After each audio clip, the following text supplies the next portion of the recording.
Detroit is different. Yeah, Detroit is different. Words of the streets, stories in life we lead. Detroit is different. Detroit is different. Detroit is different. Words of the streets, stories in life we lead. Yeah, Detroit is different. Detroit is different. Detroit is different. Words of the streets, stories in life we lead. Detroit is different. Rolling. Detroit is different. Detroit is different. Part 2 of the Black Marriage Movement interview with Jasahn Larsosa. Jasahn, how you feeling? I feel good, man. How you feel, Car? All is well. All is well. So, always a pleasure to be here. So, Krystal laid a lot of the foundation. I know she said a lot. She's a lot for me to read. I feel like I need to kind of like react to everything that she said. She said so much. Nah. But Jasahn, everything is going to want to be perfectionist in communication. I love that. I love the heart and the presence of mind what was given, especially uplifting Mama Hayes and what that role is, because oftentimes, like a lot of this in Detroit is different. Instead of speaking from a realm of where things are in the macro, which we touch on that. I think the stuff that's really impactful is those lived experiences, and those stories. Yeah, shout out to God Mama G. Yeah. So within that, I want to just give you that perspective as a child. What was your perspective in view of marriage? Oh yeah, that's a good question. I don't think that I had a healthy or any outlook on marriage. It's not something that I really thought of. I didn't expect that question. It's not something that I really thought about within the. Let me organize my thoughts, Kari. So, what was my perspective on marriage when I was growing up? Yeah, I knew that I wanted to be married. In fact, I knew who I wanted to marry. I fantasized about marrying, my lovely wife, Krystal, when I was a teenager. But I didn't have transparent models for what that would look like. Okay. So that was the I'm gonna rewind it. We're gonna start back. Because I just want it to be, like I say, just make it natural. I want to go like more in the personal perspective of it. Okay. So even if it was like just the Cosby Show shit, you know what I'm saying? Just like, so this offline right now. You coaching? Yeah, this offline. We start all over again. Okay, Yeah. We're gonna start fresh. All right. So yeah, like I say, you're a perfectionist in comms. It's gonna be the narrative gonna connect no matter what. Trust me. Detroit is different. Detroit is different. Part 2 of the Black Marriage Movement interview. And this combination is really from a Black married couple, right? One of the best that I know, great friends, a community, and so much more. And that's why just uplifting this, when I first heard about it, it was so deep. And now just pleasure of having them both in studio. So, Jasahn Larsosa, how you feeling? I feel good. What up, though? Thanks for having me back, man. It's always a pleasure to be here. So we got to start this, especially from a man's perspective. Let's go way back as a child and just growing up. What was your perspective in view of what marriage was and just its role in community? Yeah, I mean, it's funny you bring up the Cosbys and offline, because I think that kind of was my idea of what marriage was. You know, like Carl Winslow, you had Cosby. From my perspective, the Black father was somebody who was gentle, nurturing. The husband is somebody who was nurturing, gentle. He was a provider. He was funny. He was always goofy. He was always picking on his kids or teasing his kids and his wife, and just bringing humor and calm to the house. Yeah.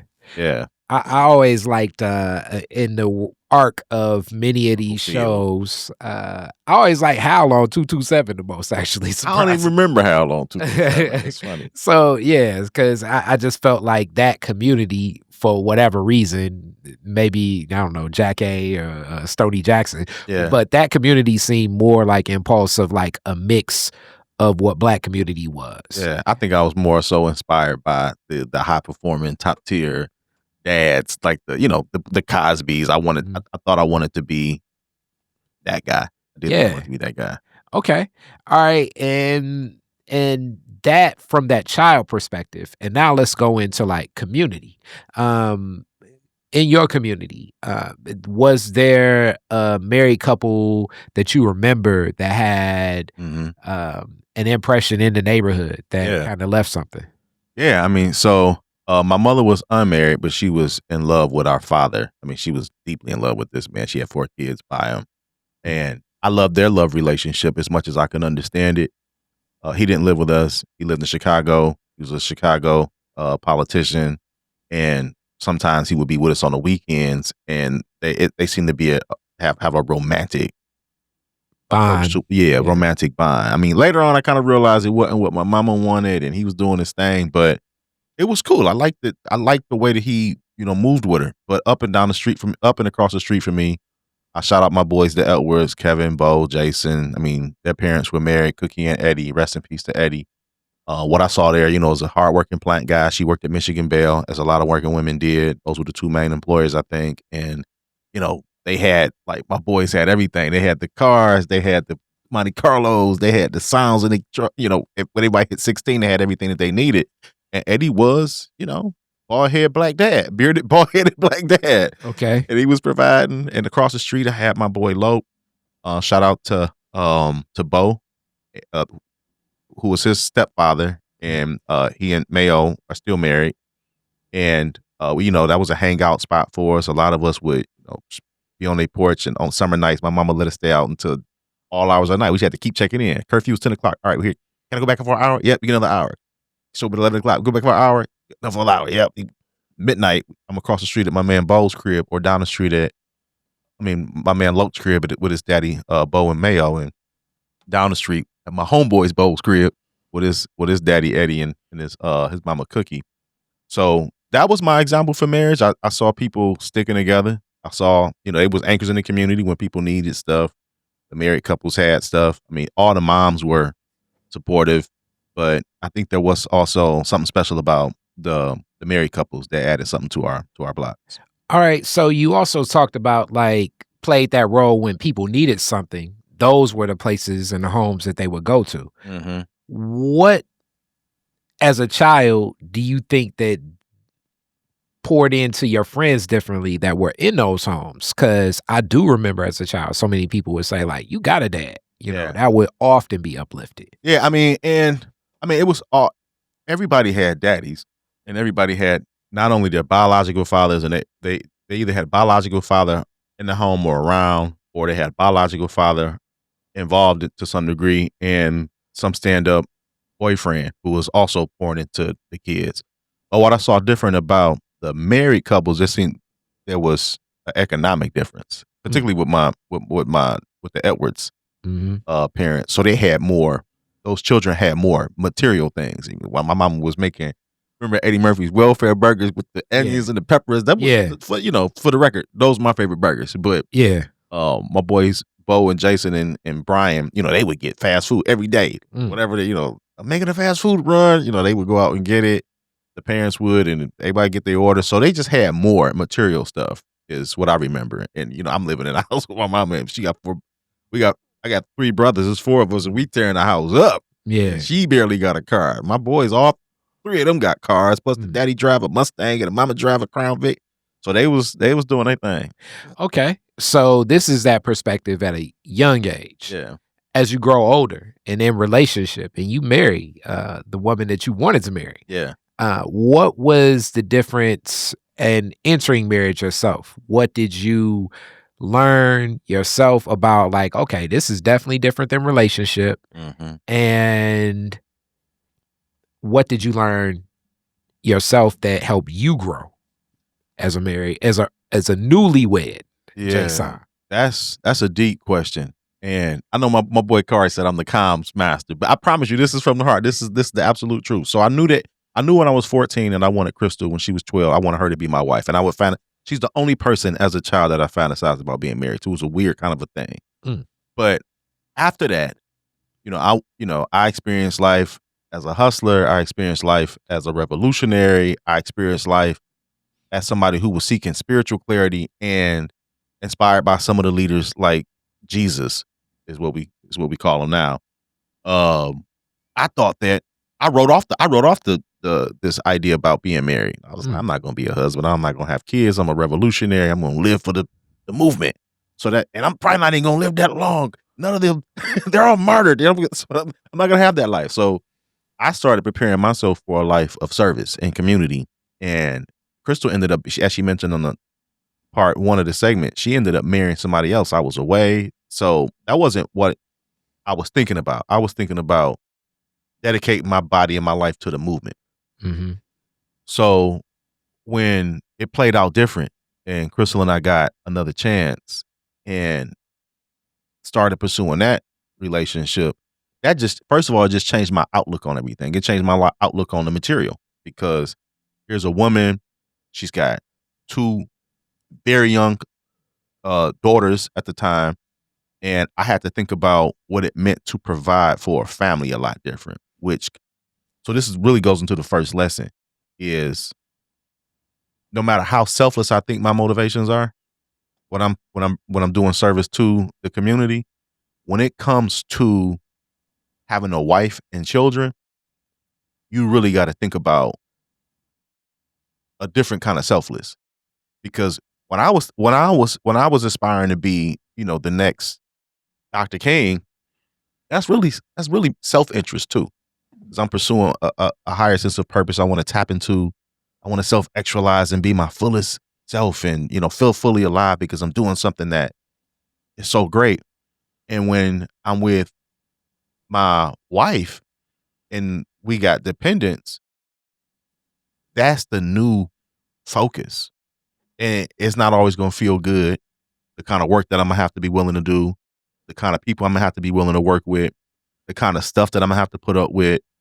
I went into debt and, took my first car note because of my relationship with a woman, because I'm cool to drive a Caprice that I've, 91 Caprice that I'm gonna drive forever till the wheels fall. A million, I'm gonna put 1,000,000 miles on it.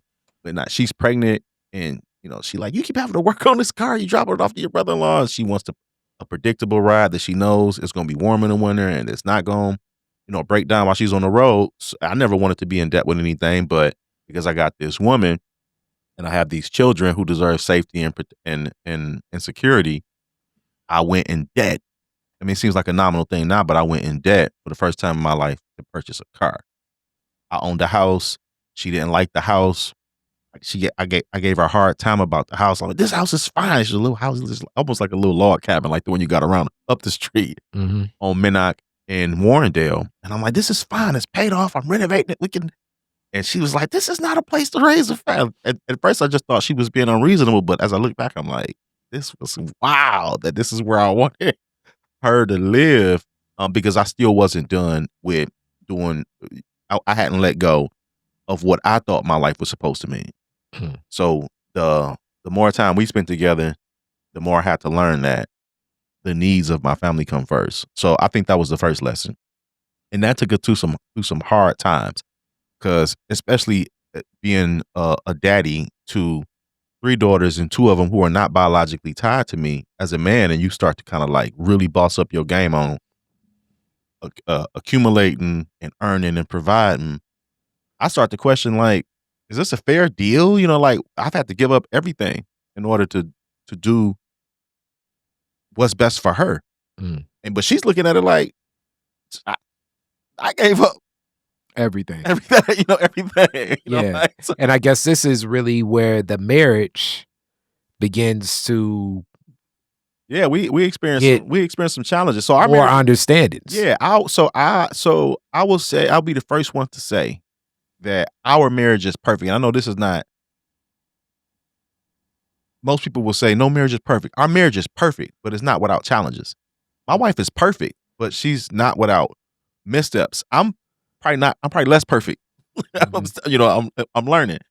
But this is where we start to we experience resentment, a little bit of confusion, Yeah. Misunderstanding. and to my wife's point earlier, the focus is on being understood so much that you spend all your energy pointing at the other person trying to figure out who's at fault.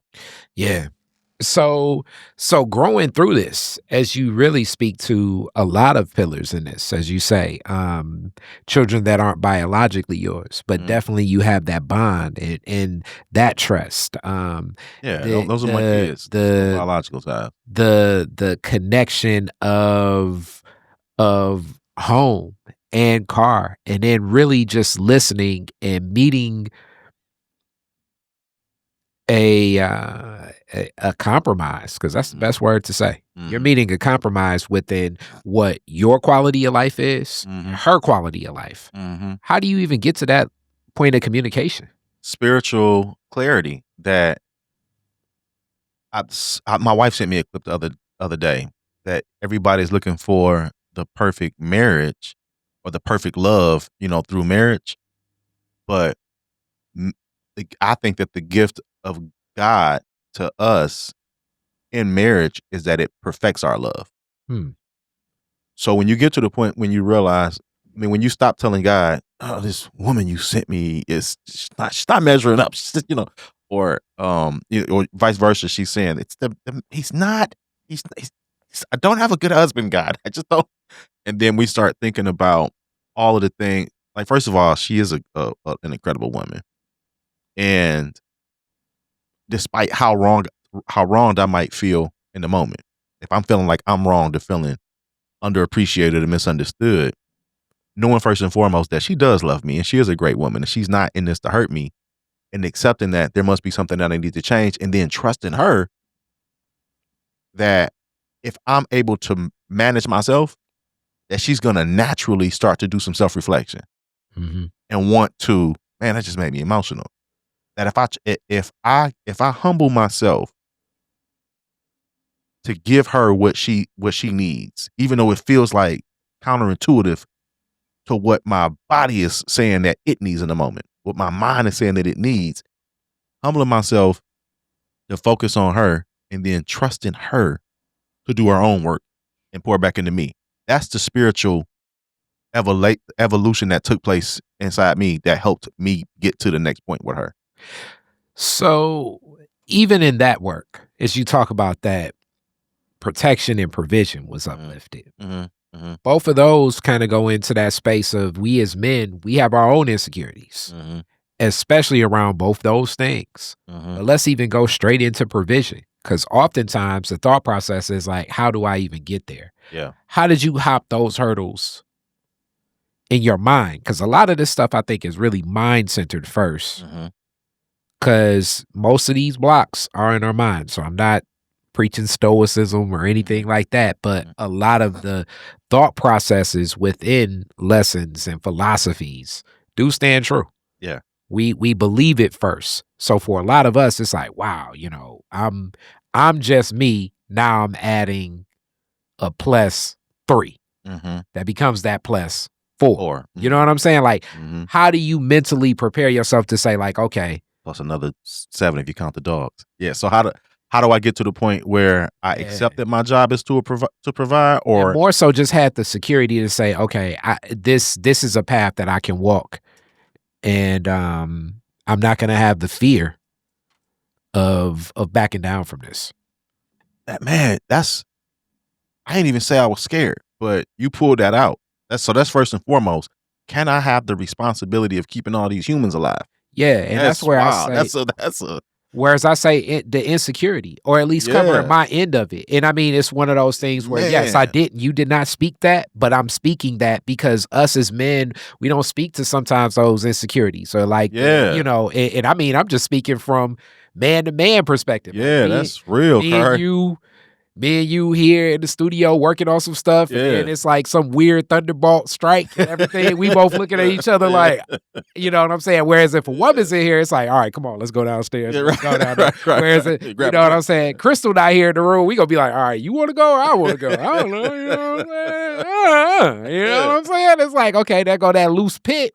And I mean, we've been there before. You know what I'm saying? I'm just throwing this out there. That loose pit is with my lady there, and that loose pit is around. I'm responding differently than if I'm solo. It's like, okay, right. You know, absolutely.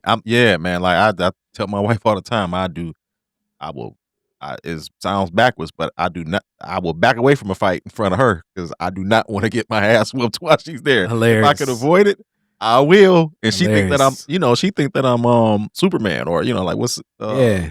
but I'm like, she Yeah. like, y'all can't handle my husband. I'm like, yeah, they probably can. You know what I'm saying? Hilarious. So don't Hilarious. egg this on. But yeah, so yeah, first of all, I just wanted to spotlight what you called out, man, that fear and insecurity of can I do this job? You know, Yeah. my wife will say boldly and unapologetically, I'm protected. And I'm like, sometimes I go to sleep like wondering, can I do this? Can I make sure that one, that they're safe, and two, that they have everything that they need? Because here is, if you ask 9 out of 10 black men, probably 99 out of 100, what your job is, if you ask 100 black men what our job is, probably 99 out of 100 of us going to say provide and protect. We have a mantra. And if you ask black women, what's the job of a black man? 99 out of 100 of them are going to say provide and protect, unapologetically. We accept that job. We grade ourselves according to, and I say that on any stage that I take. What is not commonly talked about is the reality behind that is that I cannot promise that I'm always going to be able to provide for them or protect them. And that is a real fear. That's a visceral fear, knowing that there's so much out of my control in this world. And another analogy that I use with people is, sitting right here where we are on Clements off of Davison in Hope Village. Shout out to Hope Village. 500 years ago, if your family ate a meal today, it's because you went out and killed it. And if they had a warm burning fires because you built it.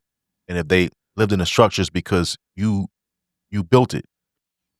It's really the same today. We got a lot of illusions around us that make us feel like there is real security. But, just coming back to that fear that you called out, I mean, there's a lot of uncertainties right now in the world. We had uncertainty in 2020 with the pandemic. We didn't know, like people thought that the zombies was coming. It was going to be a zombie apocalypse. As a man, I have to think outside of the structures that have been created by us, these safety nets. What do I do if the power grid fails, the cell towers collapse, we lose communication, money loses value, and my kids got to still eat, my wife, you know what I mean? Like, can I do that? And I can go. No, I mean, that's a real fear, bro. As you uplift that's becoming more real today. As we say, I was watching something that says, in 10 years, most teachers and most people in education and medicine will lose their jobs to AI. Yeah. And those people aren't going to like leave the job market and say to themselves, let's create a counterculture within this that's the old school way. No, Yeah. You know what I'm saying? Like we don't look at it like this, but when the car came, the horse and carriage companies fail. Yeah. And now adopt or die. How do you function? And this really impacts men, especially black men. And I want to finish this and then I want your response, because I often uplift that, back in the day, it's like a good man. And I'll say back in the day, I'm going to say like the 60s. Yeah. It's like, does he have a job? And does he go to church? Those were like really the criteria in the black community. Yeah. And now I think that the answer to both of those, which I'm not even necessarily saying that you need to say yes to both of those. Mm-hmm. It's a very much gray area to both, because as the workforce has moved from an industrial age, this information technology age, the role of black men specifically is not as seen. And even all the work that was done on my block by DTE this week, and it's just sad and tragic when I think of a community like mine, there's so many black men over here. And I saw one man of crews of at least I could count off, and I got it on video, but I counted off at least like 30 people. And I saw one black man working. And he's from the tree trimming company that DTE hired. They're based in Ohio. So, I mean, I'm glad that they had a brother at least on the crew, which is rare. But the opportunity to work. So when you really talk about the provision, and when people talk about a lot of the challenges in these households, when people talk about the high rates of divorce, I think it's really a lot there bearing on a lot of men and those insecurities to maneuver. Yeah. Women in my own family that have been in those situations, filling out those job applications, and he's not as trained. Black men in like, I mean, are we as educated? Are we as connected? And, you know, we work in this space together, and it's very tough because the opportunities that are there for Black men, man, oh man, and me being even in this space, and as much as people talk and speak up to me, it's like, as you say, like, you know, this month I'm good. Yeah. 2 months from now, possibly. Yeah. I look 4 months down the line, I have no idea what's happening, but I'm going to keep pouring into this creativity to try to create as many opportunities as I can. Yeah. But then you get those responsibilities of other people looking at you. Yeah. It's different. Yeah. I mean, I think that takes me back to your original question of how did I make that leap? I think that once I took it serious and understood that this is really the best kind of work, the most fulfilling, satisfying work that you can do. Wow. And I realized that by watching her. And, you know, she would be looking at me. I got a career, and she, you know, I get to accomplish all of these things. And I'm like, the only work that I can really see and measure is the accomplishment that you're, you know, what you're achieving with our children at home. Wow. And so just kind of like being inspired by her work, realizing that this is the only thing that I'm doing that really matters. And from there, from that understanding, getting really good at it, Kari. And I got really good at providing because I realized this is my most important job. I'm going to be the best damn provider that I can be. And I try to press this upon all men and fathers. First and foremost, provide, because coming back to the scenario 500 years ago, anything you got in this spot, at least, you did it yourself. So the way I got good at it, though, is not because I'm special or because I'm more hardworking or smarter. Obviously, I had great mentors and people who were willing to pour into me, but that helped me understand the power of the network and being very clear about what I'm here for. Yes, I want to change lives. Yes, I want to improve lives. I want to do all of these things, but first and foremost, I want to take care of my wife and my kids. That's what matters. So when I'm in a space with you, yeah, I put a lot of people on, but I tell them, I'm putting you on because even though I'm not going to ever make money off, you know, from you, I'm never going to charge you for a service. I'm going to make money off you. I'm going to tap into your brilliance. And I want you to make money off of me. I'm going to tap into your brilliance, build out this ecosystem, have a powerful network so we can all eat together, because as a provider, protector, male, I am here to make money and garner resources for the security and the protection of my family. That's how I made the leap. And that's how I got good at it, realizing that this is the most important job that I got. Okay. Now, communication. Krystal spoke on communication and getting into that loop. How did you strengthen your skills of communication throughout the marriage? Because you all have been married for some time now. I'm an intentional and intuitive communicator. I mean, that's kind of one of the gifts that God gave me, is to listen with intention, to listen to understand, to a lot of the things that Krystal called out. You know, I try to be intentional about practice. It's not to say that I don't get triggered and lose the ability to hear clearly or be interested in what it is that my wife wants to bring to me. But I think that knowledge, you know, I'm a trained facilitator. I'm a community organizer. I've been doing all of these things that I'm in leadership for decades now. So communication has always been a part of my craft and my profession, and the way that I navigate the world around me in the context of a marriage is different. I was going to say, yeah, because oftentimes I was laying the foundation of like the marriage is different. Yeah. And so the answer to that question of how I got better at it with my wife was that the answer I gave you earlier, which is understanding that this is my spiritual obligation and assignment that I got from God. And this is the best that I can get. Krystal is the absolute best option for me. So the grass is not greener. I didn't get, you know, I didn't get a bad deal. This is God's way of giving us an opportunity to perfect the way that we love. So stop trying to find faults. Focus on my own faults. Even if she is doing something that is not, that I don't think is good, making me feel good or good for me, focus at that time, try my best to, on what it is that I can do better. And when I'm in the moments that I'm doing good at that, then I do better at communicating. In the moments that I'm not doing good at that, then I'm not going to be as good communicating. Okay. And your marriage took on something that, as I say, we spoke to it offline before. something very heavy. You had a house fire. Mm-hmm. These are those Lord, that's moments a story. that you know, and almost everything gone, Yeah.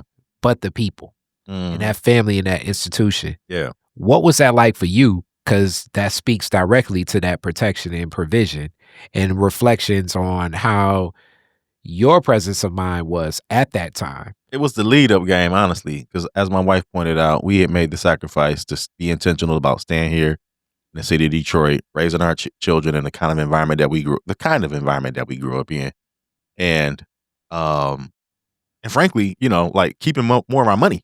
You know what I mean? We wanted to keep more of our, but I say a sacrifice because it's not a secret that a lot of the neighborhoods are not receiving the level of services that we grew up with in the 80s and in the 90s, Playmobiles, mobiles, and all of that stuff, streetlights coming on time. So, it's a little bit of give or take sometimes with the girls, raising the girls in an environment that's less predictable and secure than the environment that we grew up in. And my wife was ready. She was like, it's time to sell. Like, well, let's get out of here. And she looking at houses and really comparable to what we got right now, 4-bedroom brick colonial. And I'm like, you got this one with relatively no house payment, or you got a $600,000, $700,000 new build, West Bloomfield or something like that. And I'm gonna have a $5,000, especially with the interest rates, $5,000 monthly nut to crack. I ain't want to do it.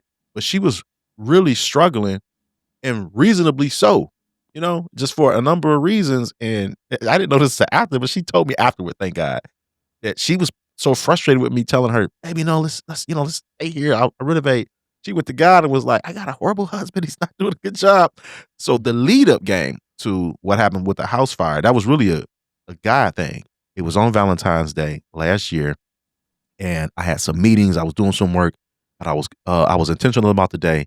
So after my first morning meeting, I had already set up a brunch with she and I, or maybe it was lunch because I don't think Park does brunch at, on whatever day that was the day of the week. And so we had sat down. I had ordered me Irish coffee, and she had ordered maybe a mimosa, something like that. And a neighbor called. It's like, girl, I called Krystal and was like, I hear your smoke detector. And she was like, Gigi said the smoke detector is going off. Shout out to Gigi because she saved the house. Mm. And I'm like, I doubt it, because as much as y'all her and the girls are in the kitchen smoking stuff up, they take the smoke detector down. I'm like, I doubt ours even hooked up because y'all forget to hang them back up. And he's like, nah, I'm here. I've been hearing it for a while. I think your smoke detector's going off. So I called a neighbor across the street, and who's got a key, and was like, let yourself in and see. Man, What's up? It's burning down in here, Jake. It's burning down. To make a long story short, she said I had rushed her out, left candles burning for Valentine's Day, decorations that she did. The girls did a video, and it was a tea candle, man, the size of a nickel. The kind of you could probably float in a cup of water. Yeah. It burned through, and we had a wood table. So rewind the day before, we had just finished the renovations, because I told you I had promised her I would renovate the house. It was an older house, and we haven't done a lot of renovations here since we've been here. I'll go through the house methodically and redo everything. So we had just completed the renovation. I was really proud of it. She was in love with the new bathroom, and I was like, these are the things that are next, and I'll buy you all new furniture. What do you want to do with this table? And she was like, let's get rid of it. I was like, no, I'll get rid of it. There's nothing wrong. I love this table. She was like, all right, we'll put it in the basement. Next day, tea candle got left, burned through. The fire department came. Even though my neighbor said it was completely black in the house, he was like, it's burning down. The only thing that had fire damage was the table. It had completely smoldered. And I joked that I felt like that was God saying, she said she didn't want the table. But that opened up so much for us, because the renovations that I was going to do, I mean, I could not have predicted the level of work that it's going to require. We had to pack up, obviously, to get everything done. Had to move into a hotel for 6 months. What was an experiences like that? Yeah, I mean, so it brought us all closer in a lot of ways. The girls were sharing a room when they each had their own room at the house. Our oldest daughter, Karis, was finishing up high school, so she was about to go away. This was her senior year. Our family was about to go through a lot of changes. My wife had been dreaming about a different environment. We stayed out, north for 6 months. So, we got to experience the quietness of that neighborhood, but she also got to realize, I don't want to be commuting to the city. It takes too long. And she got that out of her system, but she also got to experience some stuff. So we had 2 rooms for 6 months. Wasn't the ideal situation for a family, 5 plus 3 dogs, but we made it work. And I think it changed all of us in a way that when the girls came back, when we all got back home, we did some structural changes to the rooms, and all the girls moved into one room, and the other rooms are used for like media and other stuff, and it just made us more intentional about family. And you said earlier, we literally went through the fire. But it was a blessing in disguise because we were able to get all the renovations done that we were planning anyway, and the relocation and the pack out and everything that would have been required for me to do what I was going to do anyway. It all got handled through us in partnership with the insurance company. So, okay. So, Black marriage movement. Yeah. What has it been like introducing this yourself and in partnership with your wife? What has the reception been? Share that. Yeah. So this Black marriage movement is an appropriate name, Kari, because this really is movement work. It's not just an organization. It's not just a project. It's not just programs being offered. This is a movement, which means there's a lot of excitement around it, but also that there's a lot of adversity to it. The kind that you would predict, but also the kind that still shocks you when it happens. We're not used to a narrative around marriage in the Black community. We're not used to a narrative around supporting fathers. Also, fathers are deserving. Black men are more involved with our children than any other group of dads in the country. These aren't stats. These aren't conversations that people are used to having. But I'm like, this ain't come from blackity/Jasahn.com. This is the United States Center for Disease Control saying that Black men are more involved with our children than any other group of men in the country, regardless of marital status or habitation, whether they live with the children or not. We're more involved in terms of diapering and feeding and after school and all of that stuff. And when we talk about these things, it gives people pause because, wait, I thought that Black men were deadbeats, but we're like, no, 54%, again, CDC, 54% of Black men ages 15 to 49 have no children. Most of us ain't got no kids. Yeah, I was going to say, most don't. Yeah, I mean, and probably 80% of the kids within the Black community are made by less than 30% of the men. By 30% of Black men. Yeah. So realizing that, coming back to that mantra that Black men have, we want to provide, we want to protect. We have the critical ingredients. What we don't have is the support because we got societal and cultural factors that are working against us, that is creating these false narratives. So when we start to talk to Black men, first and foremost, and create environments that are supportive of their fatherhood, it's a healing experience instantly. People think that Black men don't want to talk and share experiences or be expressive. I'm like, if you ain't seen a Black man cry or express himself, it's because you ain't created a safe place for him to do it. Because we be in a barbershop or whatever, wherever we do what we do. We hugging, we crying, we sharing secrets. Man, I love you, bro. And they just won't be drunk either. Like, this is something that Black men do. So as you can imagine, Kari, the response to this is not going to be different with this program. We see it magnified. But the other side to it, when we're talking to moms, particularly first-time moms, about what it is that they want, and they're saying they want marriage and they love this man, and he loves her, but the external forces are trying to convince them that being in a lifelong committed married relationship is not for them. Oh, you're too young. You got to figure it out. Like everything is opposite. Everything is an opposing force to marriage within the Black community. And people who are outside of our community who, Black women need to be safe. They're putting these false, marriage is not always a good thing. And neither is what's the OB, an OB. Like it's not always good, but we don't have to talk about it from that perspective. But that's the kind of, so the response is mixed. We get a lot of excitement. We get a lot of enthusiasm and healing we're seeing amongst the couples.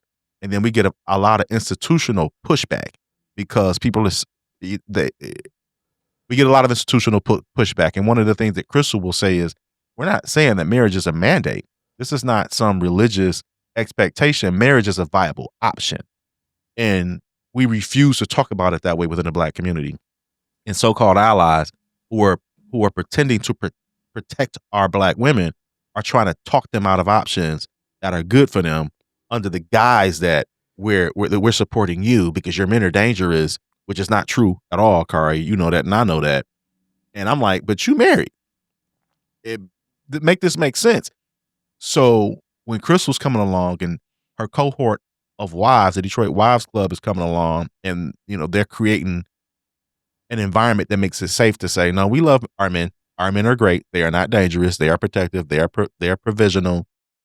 The response that we get from that is just remarkable. But pray for us, brother, because the powers that be don't like these conversations, man. So similar to when I asked Krystal, and we get into a close here, what would you say that brothers need to be thinking in making that choice of selection for wife? And more so, where should their presence of mind be when thinking about being husband? So first and foremost, what the gospel that I'm teaching to every man is be a provider. Be your best version of yourself, which means that you got to be willing to work hard. Ain't no shortcuts. Ain't no free get rich quick schemes. You got to be willing to get out here and put in the hours, put in the days, and stop thinking that somebody's going to come along and just hand you money. That's not. I always give shout out to Jay-Z for saying that he had it right. It's not the way that life works. Ain't nobody giving nothing away. They're not giving away money for sure, and they barely giving away opportunities to help you make money. So be willing to work, put your best foot forward, and lean into the network. I think the guys should be focusing on being providers because it's up to us to take care of our families. We can't count on government infrastructure, none of that stuff. We got to be able to do this ourselves, but you can't do it alone.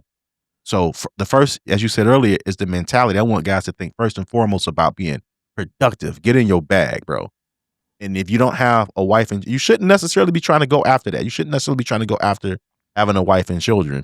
You should be trying to be productive amongst other men and other providers who are helping you figure out how to manipulate this environment to accumulate.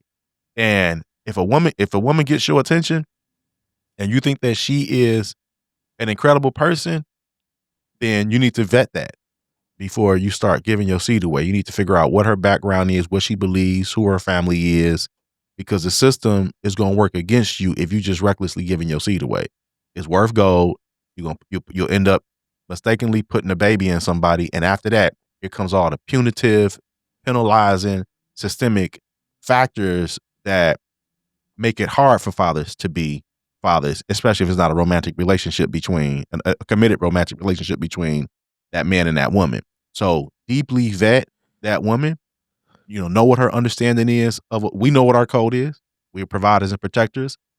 She needs to understand what her code is. Women need codes too, not just like individualized. Here's what I think that I want to do. It's like, what is bigger than you that you're tapping into that you're going to bring into this relationship? What is the expectation that you think that you bring? And I'm not saying it has to be what Krystal's code is. I'm not saying it has to be what Jasahn wants in a woman, but a man should know what he wants, and he should know whether or not she's from a pedigree that brings that. And we can close with this one. Krystal spoke a lot about growth over time and being ready for growth. Mm-hmm. I want you to speak a little bit to that and what have been some of the ways you've grown in marriage. I mean, so I didn't know who I was, I can honestly say, before I was married. I mean, I like to think that I came into this marriage, like we got married and she came along as my helpmeet and she got on my path, but really that's not what happened. I am who I am as far as what I'm able to do and what I'm able to produce. But as I told you earlier, I didn't see my foundational responsibility as a provider, protector, husband, daddy, because that wasn't in the cards for me. I thought I was going to be a revolutionary. So being with her kind of ping-ponged me into shape. So pointed in the right direction. And then even the evolution of our marriage with her leading Black marriage movement, I wouldn't have been a Black marriage movement is the most, I think, spiritually, timely, godly work, one of the most godly works of our time.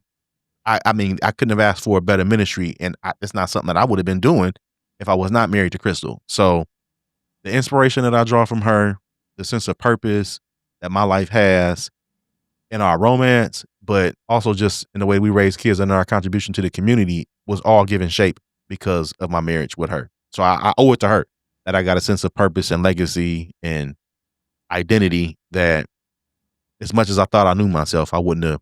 I mean, you are what you do, and I wouldn't be doing none of this if it wasn't for her. That's powerful. That's powerful. Black marriage movement. Definitely connect, and it's going to be information in the lower thirds and all of that good stuff. Thank you so much for pulling up.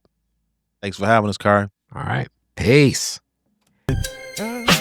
Detroit is different. Yeah, Detroit is different. Words of the streets, stories in life we lead. Detroit is different. Detroit is different.